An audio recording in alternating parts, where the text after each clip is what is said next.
Is DIY digital marketing for business owners. To start off, I'll do a quick intro for myself. My name is Dallas Jansen, and I am the marketing director at Bankert Marketing.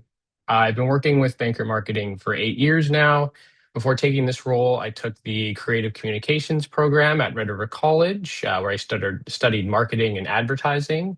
And prior to joining Bankert full time, I spent some time working in radio and also doing in-house marketing and communications for some businesses in Winnipeg. I love my job because I get the opportunity to get in on the ground floor, so to speak, for a lot of businesses that are just getting started with their digital marketing. I've worked with over 50 businesses to help get them online, and this workshop is inspired by a question I receive quite often. And that question is, what else can I be doing to help more people find me online? So the focus today is going to be on things you can do yourself to help boost your online visibility. Now, there are a lot of different ways to do this, so we're just going to cover a couple of the basics here today to keep it short and sweet. Starting off with the challenge small businesses face online. So first off, you want to show up online. So obviously, as a business owner, you want as many people to see your business as possible, but you don't have time to learn everything about digital marketing. So digital marketing is a huge and complex topic, and people can spend years learning just one part of it. And digital marketing can feel overwhelming. So, with constant changes, new tools, and technical jargon, it can seem like something only professionals can handle. And while that's sometimes true, there are plenty of things you can do yourself that make a real difference in how people find and interact with your business online. So you can think of it like fixing or maintaining your car. If your engine dies, you're probably not going to fix it in your driveway, or I'm not at least. I'm going to call a mechanic. But if it's an oil change or just my cabin air filter or something like that, I'm probably going to do it myself because it's quick, it's doable, and it saves me money. Digital marketing can kind of work the same way, where some jobs like advanced search engine optimization, or SEO as we call it, or paid advertising are best left to a specialist, but other jobs like optimizing your website content, setting up your Google business profile, and asking your customers for reviews are things you can do yourself, and they're going to make a real visible impact. So that's what we'll focus on today. You're here to do the oil change. You don't need to do everything, but if you can do something, you're already ahead of a lot of other businesses. A quick workshop overview on what we're going to cover. So first off, we're going to look at the places people find you, and that is your Google business profile and Google search results. We're going to do a quick website to-do list, looking at page titles and meta descriptions. And then we're also going to talk about a couple of helpful free tools, including Google Analytics, Google Search Console, and more. So we'll start off talking about your Google business profile and why it's important. A Google business profile is what people will see when they search for your business, and whether that be through Google Search or Google Maps. It gives potential customers a quick overview of your business and is your chance to make a great first impression. For some local businesses, their Google business profile will actually get more views than their website, especially when customers are searching nearby or looking for quick info like hours, directions, or reviews. Here are some stats from Google about business profiles. So first off, customers are 2.7 times more likely to consider a business reputable if they find a complete business profile on Google Search and Google Maps. And customers are 70% more likely to visit and 50% more likely to consider purchasing from businesses with a complete business profile.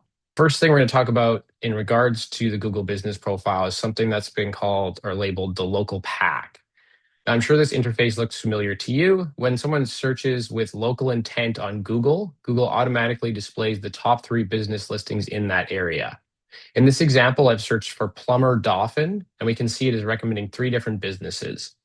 This is what we call the local pack. So if you're not in the top 3, significantly less people will find you.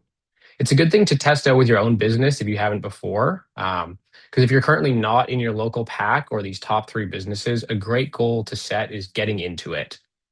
Now, Google takes a number of different signals into account when it decides who to display in the local pack. And I'm going to go over some things that you can do to get your business listed here for your industry. First off, it is crucial that you claim your business profile. If you have a website or maybe you're on social media, Google might have automatically created a Google business profile for you. And so some people search their business online and see that there's a business profile already made for them. And they think, oh, that's already done for me. I don't need to do it. But you absolutely do need to claim it, because being able to update your profile with accurate information is very important to getting your business profile seen and moved into the local pack. So claiming your business profile will also prevent someone else from taking it. And if someone else takes it, the process for trying to get it back can be long and tedious. And we've seen it happen before, and it's not a fun thing to have to deal with. So if you are a client of ours and have any issues with claiming your business profile, you can let us know because it's possible that we may have created one for you, as sometimes that is part of what we do for our clients. So if Google hasn't already created one for you, you can easily go in and create one yourself. If you just Google Business Profile, it will basically walk you through it, and it's a very easy setup. Once you get access to your profile, you need to accurately fill it out. We're not going to cover every single part of your Google Business Profile, as that would take a bit too long, but I'm going to run through some of the key elements that you need to make sure you have set up correctly. So the basic elements that you need to add to your business are your name, obviously, your address, your phone number, your website, your hours, and your business category. Having these all filled out is a great place to start when you're setting up a new Google Business Profile. You'd be amazed at how many businesses don't have this filled out accurately and are penalized because of it. Uh, The next thing I want to talk about is consistency. So while it's important for your Google Business Profile to have that correct information, as we just said, it is equally important for the other places you show up online to have that same accurate matching information. If you already had a Google business listing and those previous steps didn't apply to you, here's something you should double check as soon as this workshop is over. Because again, a lot of people are actually missing out on this, and it's a very important signal to Google. Because consistent information on your online platforms give your business credibility. It's telling Google, okay, this information is found in multiple places and it's the same. It must be correct and reputable. Yeah, and then search engines will cross-reference the information to make sure it's accurate. So this is what some people will call NAP consistency or NAP consistency, which stands for name, address, and phone number. You need to make sure these are all identical everywhere you show up online. So if you have inaccurate or inconsistent entries, search engines will think the information is incorrect, resulting in lower rankings for local SEO and less traffic and customers for you. So that means your website, your social media, your Google Business Profile, and anywhere else you're listed online, it is super important that all the information is identical. Next, we're going to talk about Google reviews and how they impact business. Some quick stats about Google reviews are 97% of consumers read reviews when browsing for local businesses, which is almost everybody. So if your competitors have positive reviews and you don't, there's a chance a potential customer is going to go to your competitor before you. And 63% of consumers would lose trust in a business if they saw mostly negative reviews. And unfortunately, people are more likely to leave an unprompted negative review than they are to leave an unprompted positive review. So not only is it important to get Google reviews, but it's important to get positive Google reviews. So how do you do that? First off, you do a great job. In order for someone to leave you a positive review, they need to have a positive experience with your business. Secondly, ask your customers. Ultimately, if you want people to leave you a positive review, you're probably going to have to ask. And how you choose to do that will differ depending on how your business works. You may choose to be selective with who you ask to leave you a review. This helps keep your reviews positive, but it limits the number of reviews you get.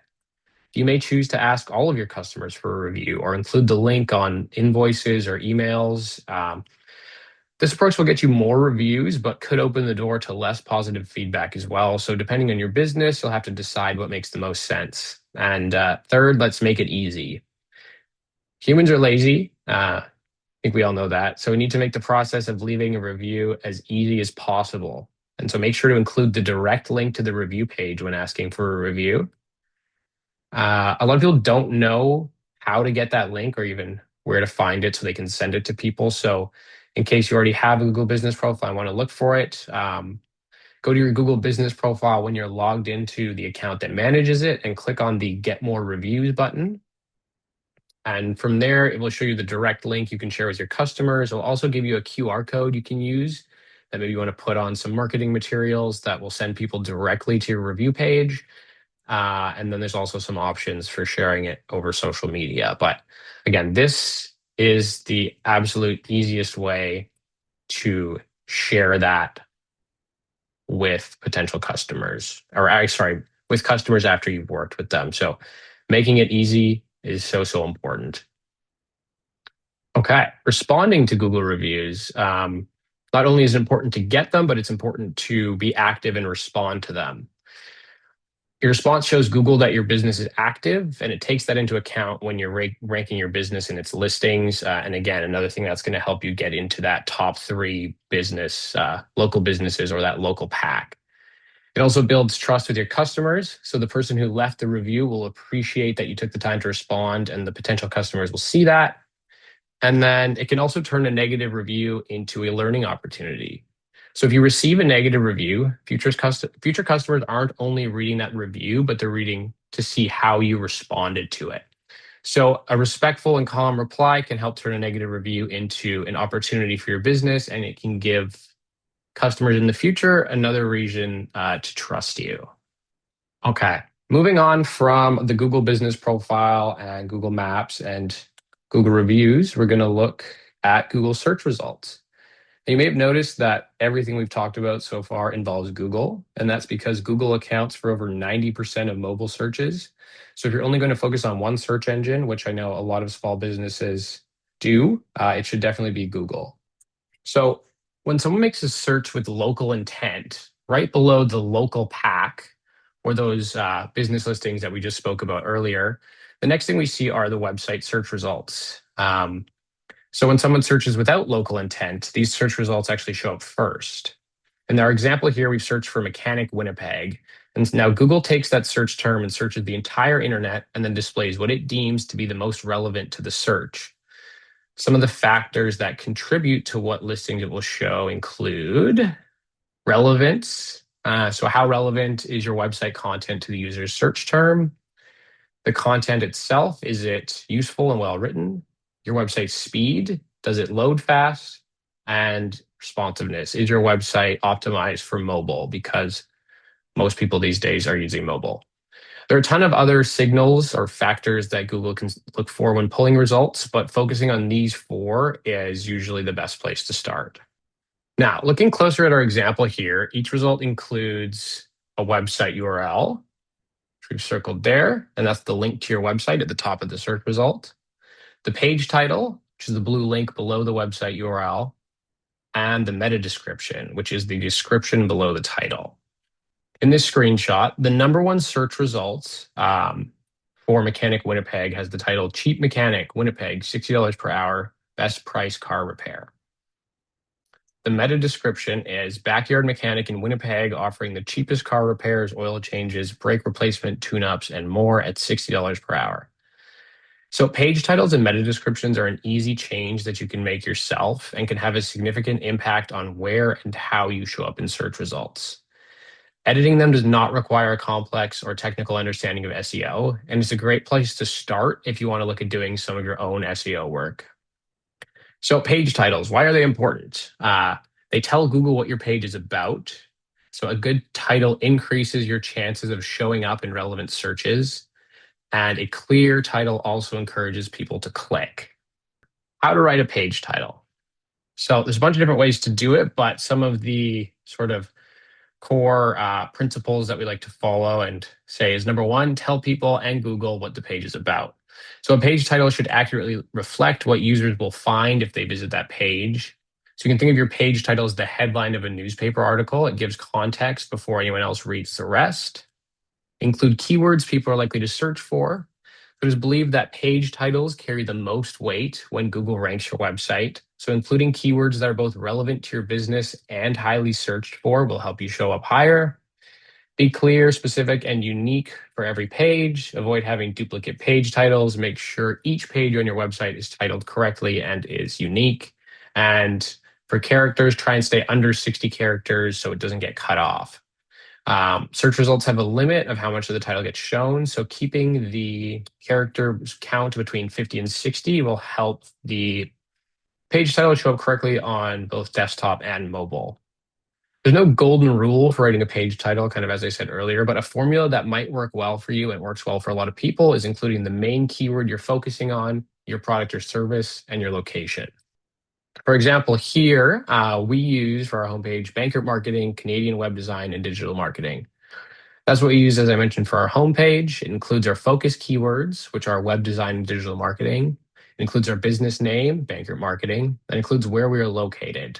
For our business, we chose to use Canadian because we work with businesses all over Canada. But if you only do business in a specific town or city, it would be a better idea to name that town or city or location specifically, as having the location in your page title can really help with local SEO and also help you get into that local pack that we talked about at the beginning of the presentation. Here's a couple more examples I came up with. That follow that main keyword plus service or product plus location formula to help you get a better picture of what that could look like. So a construction company in Dauphin might have something like Dauphin Construction Company, general contracting and renovations, a restaurant in Winnipeg, best casual dining in Winnipeg, Prairie Roots Restaurant, and a chiropractor in Brandon. Maybe you could have something like back pain relief and chiropractor adjustments, Brandon Chiropractor. What is a meta description? Meta descriptions are a short summary that describes the content of a web page. It appears under your page title in Google search results and helps users understand what your page is about before clicking. You can see our example here for the Bankert Marketing homepage. We clearly state who we are, what we do, and where we do it. Your individual product or service page meta descriptions may follow a different format than your homepage meta description. So while your homepage can be a great place to give a general overview of who you are and what you do, your individual product or service pages should represent what that individual page is about. We have an example from the managed website page on our website here. So we have launch your business online with a fully managed website. We design, build, host, and maintain it for you. Get started today. Why are meta descriptions important, you may ask? So setting a custom meta description lets you control what shows up there. If you don't set one yourself, Google will automatically generate one for you. And while sometimes that's okay and it ends up working out, an auto-generated meta description is almost never as good as what you could do yourself. And this is your opportunity to convince the reader that you have the information they're looking for. A compelling meta description increases click-through rates. The meta description can be the deciding factor on whether or not someone clicks on your link or continues to scroll and chooses a competitor.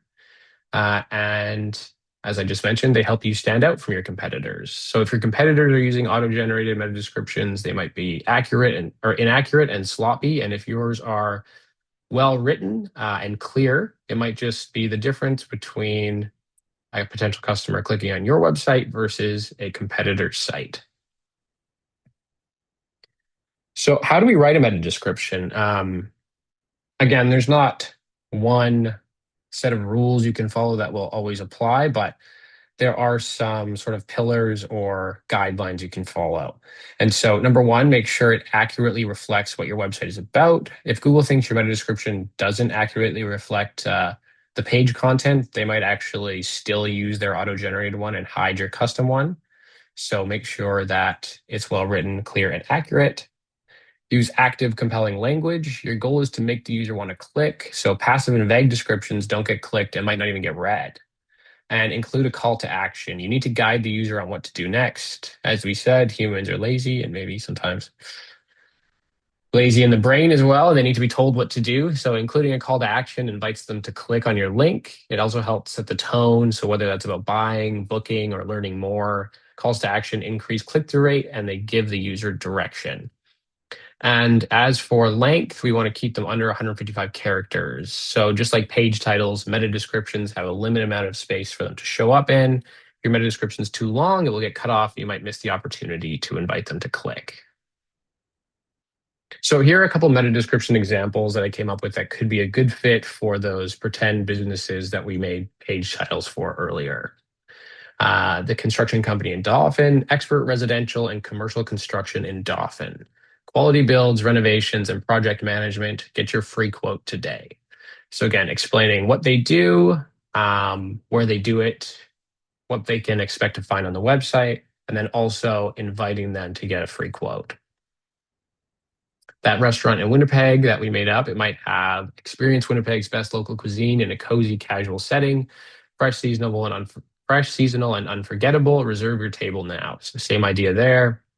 And a chiropractor in Brandon. Relieve pain and restore movement with expert chiropractic care in Brandon. Book your consultation today. So again, kind of the same ideas for each and always ending with that call to action. So how do you actually do any of this stuff we've just talked about, updating the page titles and the meta descriptions? Now, Unfortunately, it depends. The process will vary based on how your website was built. So, if you're using a content management system such as WordPress or Joomla, there are free SEO plugins that could be installed to help you easily update the page titles and meta descriptions. If your website was custom coded, these changes can be made by adding the title and meta tags to the HTML. But basically, no matter how your website was built, it's not that hard to do. And if it sounds overwhelming right now, once you are able to get in there, it will probably feel a lot more manageable. So if you aren't sure, the best way is to ask the person who built your website. And if that was us and you're interested in learning how to do any of these on your site, you can shoot us an email and we will get you the access and tools you need to start updating the page titles and meta descriptions by yourself. If this information seems like a lot, that's because it is. Learning digital marketing can be overwhelming, but the good news is there are a lot of free tools out there that can help you manage your online presence. Some of the most useful ones that we recommend are Google Analytics. So it tracks how people interact with your website, including how they found you, which pages they visited, how long they stayed, and more. It helps you understand what's working and what's not, and lets you make decisions based on real user behavior instead of assumptions. Google Search Console shows how your website performs in Google Search, including what keywords people are using to find you. So this is very important to have on there if you want to start rewriting your page titles and working on SEO. It also tells you how your pages are being indexed, and then also shows you any errors that might be preventing you from getting indexed or showing up higher. The Google Business Profile Manager, we went over that earlier. But on top of actually managing your information, it gives you some information on how many people are seeing your profile and how they're interacting with it. Ubersuggest, there's a bunch of different SEO tools out there, but Ubersuggest is a good entry-level one that helps you find keywords. It shows you how your website ranks and helps you discover opportunities. This is a good one I recommend if you're just getting started, and pairing it with Google Search Console can be a really helpful sort of 1-2 punch with actually increasing your SEO. And they're both free. And lastly, Yoast SEO. This is specifically for WordPress websites, but it's a great plugin and it allows you to make the changes we discussed earlier very, very easily. So all these tools are free to use and can be integrated into your website and marketing strategy quite easily. Again, if we built your website and you're interested in us helping you set up any of these tools, or you have any questions about your website, SEO, Google Business Profile, etc., please feel free to reach out to us after the workshop or ask us some questions here in a minute. And if we didn't build your website, but you're interested in learning more about anything we talked about today, again, please feel free to reach out to us. We're always happy to chat. Our contact info will be on screen here in a moment. But before we do that, you may have noticed that we didn't actually touch on website content at all in this workshop. Again, digital marketing and content writing is big, big topics, and we want to keep these workshops short and digestible. So we'll actually be running a workshop specifically on your website content, how it affects your search ranking and the user experience, and maybe how you can rewrite your website content yourself, and a little guide to follow on doing that. So keep an eye out for that workshop. It will be coming up soon, and that information will tie directly into what we have learned here today.